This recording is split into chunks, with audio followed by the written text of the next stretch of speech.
Kiria mambo ya kuvuga. Atamalo 14 mar thoe mag nyithindo e kind higa mokwongo kod higni 5 ikelo kod tuo mar pneumonia e piny ngima.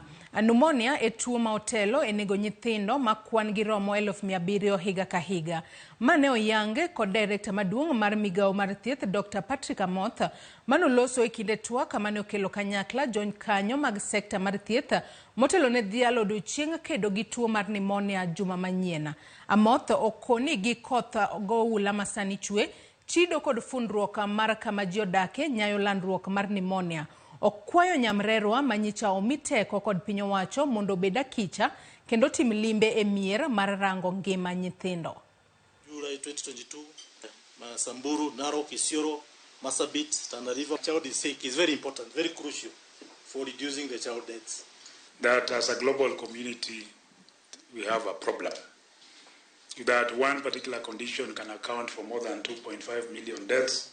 Out of this, nearly a third, that's about 700,000 deaths, are children under 5 years of age.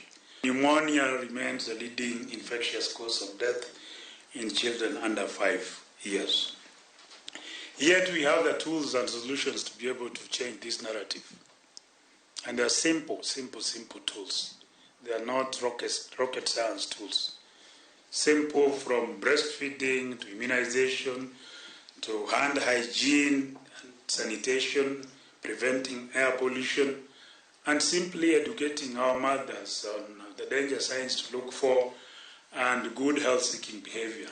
Again, Bernard pointed out that it's less than 1 out of 2, less than 50% of mothers seek care for pneumonia-like symptoms.